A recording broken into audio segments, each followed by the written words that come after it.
O sea que de hecho, concretamente, terminó la unipolaridad. Ahora la situación es que el mundo es multipolar. Eso son hechos, ¿no? O sea, a partir de la situación en Ucrania, bueno, a partir del retroceso de del imperialismo anglosajón y su pérdida de hegemonía. Sí, una multipolaridad que es transicional, me parece, porque digamos es un poco una excepción, aunque el caos en realidad es la regla en el capitalismo, Claro. a lo que fue todo el desarrollo del imperialismo del siglo XX.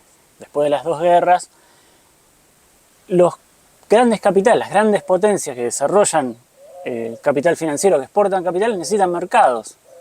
Y ahora se van a disputar los mercados.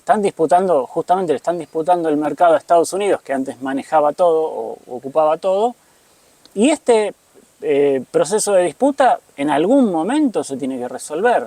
O continuar con crisis y guerras. Un proceso de solución, sí. Por mucho tiempo. Y sí, sí, sí. Yo pienso que ahora lo que hay que pensar en es el capitalismo post-americano. O sea, cómo va a evolucionar el capitalismo de esta situación multipolar. Y cómo se van a desempeñar los diversos actores que son distintos también. Son distintos también. Yo, por ejemplo, analizando un poco cómo son el imperio ruso, el imperio chino y el imperio americano, hay diferencias, sobre todo en la relación entre Estado y banca. Eso es importante, ver cómo van a manejar, o sea, qué va a suceder con la banca en Rusia y en China. Es decir, donde, o sea, en la anglósfera está la banca por sobre el Estado. En China y en Rusia está el Estado sobre la banca. Eso también es una dinámica. O sea, la dinámica es que la banca cope al Estado. Pero bueno, eso vamos a ver cómo se da en esos países una vez superada la confrontación aguda, ¿no? O sea, cuando se consoliden estos nuevos centros decisorios, se consoliden como centros decisorios, ¿qué tipo de capitalismo van a desarrollar y qué relaciones van a tener hacia afuera, ¿no? Y tiene que ver con las particularidades de lo que fueron las revoluciones, o las revoluciones socialistas y las revoluciones democráticas del siglo XX, que generaron en Rusia, y creo que se manifiesta con mucha más claridad en China, un desarrollo económico en el que el Estado, la burocracia incluso, jugaron un papel esencial de apalancamiento, de liberación de las fuerzas productivas que no existía antes y que le permitió, por ejemplo, a China alcanzar los niveles de desarrollo capitalista que tiene Totalmente. hoy en un tiempo muchísimo más corto. Es una de las ventajas militares que tiene Rusia y China con respecto a la OTAN, donde la industria está subordinada a las necesidades del Estado y no a licitaciones, cabildeos, lobbies, perspectiva de ganancia, inversiones en la bolsa. Es decir, donde inclusive es al revés, donde las operaciones militares se hacen en función de las necesidades económicas de los lobbies empresariales. Volviendo por ahí, tiene que ver un poco también con lo que nombramos al principio de las características que asume el capitalismo hoy y esto que llaman multipolaridad, que por ahí es un concepto que muchos utilizan para reivindicar de alguna manera la posibilidad de un desarrollo ordenado del capitalismo, de un capitalismo democrático. Como una superación de lo que ha sido el imperialismo hasta hoy. Y en realidad no contempla eso, la propia lógica de acumulación del capital que necesita nuevos mercados, y es un proceso, entre comillas y subrayado, natural en el capitalismo, que necesita nuevos mercados y tiene que pelear por esos mercados porque son limitados. El capital tuvo un oxígeno enorme luego de la caída del muro y de la caída de la URSS, porque se abrió un mercado que no existía antes, claro, que no existía para el capitalismo occidental. Se estaba desarrollando capital hacia adentro de los llamados estados socialistas, y fundamentalmente, sobre todo con el desarrollo de China, el desarrollo de China de los últimos 20 o 30 años, le ha dado también un oxígeno enorme. Ahora, eso llegó a un punto en el que ya no se puede desarrollar de manera armoniosa o, entre comillas, democrática o consensuada. Y entramos en el periodo de guerras, que me parece que esta multipolaridad es eso, esencialmente es el periodo de disputa por quién gana la hegemonía dentro del mercado mundial. Sí. A lo mejor una disputa que no tiene que no tiene por qué resolverse, es una disputa permanente. Sí, en principio la multipolaridad lo que significa es desorden y conflicto, eso sin duda. Y para los pueblos, bueno, por ahí, qué sé yo, pienso que si Trump hace su historia con México, los mexicanos la van a pasar mal. O sea, la idea es exprimirlos como un limón. Igual sí, sin duda, de aumentar de extraer la mayor cantidad de plusvalía a cada centro, ¿no? Ahora, también en el desorden aparecen las revoluciones también.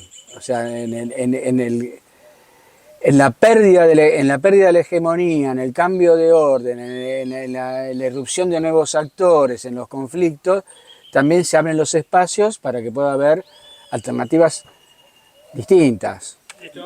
Este periodo, digamos, de pérdida de hegemonía de la potencia, de la mayor potencia que fue Estados Unidos durante décadas, es un periodo de crisis y guerras, o sea, de guerras por recuperar esa hegemonía en un polo o por conquistarla en los que hasta ahora no jugaron ese papel. Estas situaciones de peleas entre los de arriba pueden dar lugar, o creo que necesariamente van a dar lugar, a rebeliones y revoluciones, porque van a ser periodos de grandes crisis y de penurias para el movimiento de masas también, que son justamente las masas las que terminan yendo a la guerra. Y las que la pagan. Y las que la pagan. Y va a abrir situaciones mucho más profundas que lo que empezó a verse en Siria, que me parece que es un anuncio de lo que viene. Sí, importantísimamente también es, en mi opinión, la situación de Europa Occidental, digo, y de Estados Unidos, ¿no? Que son, de alguna manera, el imperio en retroceso, o sea, el que está yendo para atrás. Eso, históricamente, siempre los imperios que retroceden son los que tienen los quilombos más grandes, ¿no? O sea, porque, bueno, en Estados Unidos es especialmente importante porque Estados Unidos tiene el 60% de su PIB es servicio. El imperio americano es un imperio financiero. Su baluarte es que tiene una moneda mundial, o sea, el dólar, donde todas las transacciones se hacen con el dólar, esa es su fuerza. Pero el valor del dólar está dado por su capacidad militar, para su capacidad de imponer las reglas. Es decir, ¿qué va a pasar cuando eso no suceda, no? O cuando esa capacidad se vea seriamente amenazada.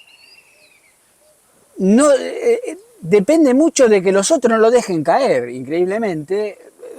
Sostienen al dólar, China sostiene al dólar. Estados Unidos tiene dos problemas graves en este sentido, que lo llevan, me parece a una crisis que va a ser fuerte. Una es la extranjerización de su producción, como vos bien decías, o sea, la mayoría de las empresas yanquis, o sea, de la gran producción de la industria, se ha ido a China, fundamentalmente, porque la mano de obra es más barata y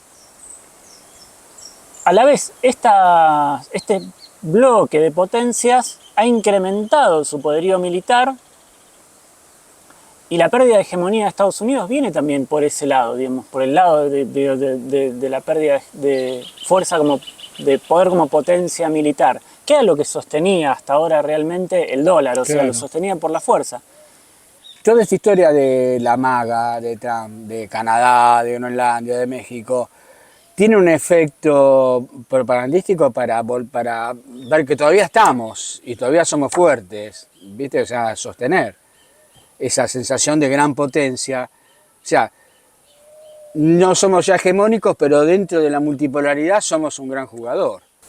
Es que la desvalorización del dólar, o sea, que es general, digamos, más allá de lo que sucede en algunos países como el nuestro, digamos, a nivel mundial, el dólar pierde peso, tiene que ver justamente con la pérdida de la capacidad de producción de Estados Unidos. La moneda es un reflejo de la capacidad de la industria de un determinado país. O sea, no surge de la decisión política de un gobierno o de que simplemente tienen la posibilidad de imprimirla. Tiene una relación con la industria. Necesita Estados Unidos recuperar esa hegemonía, recuperar mercados para poder liberar una producción, recuperar un grado de industrialización que le permita sostener el dólar y no esta burbuja, porque lo que vive hoy es una burbuja tremenda en todo sentido.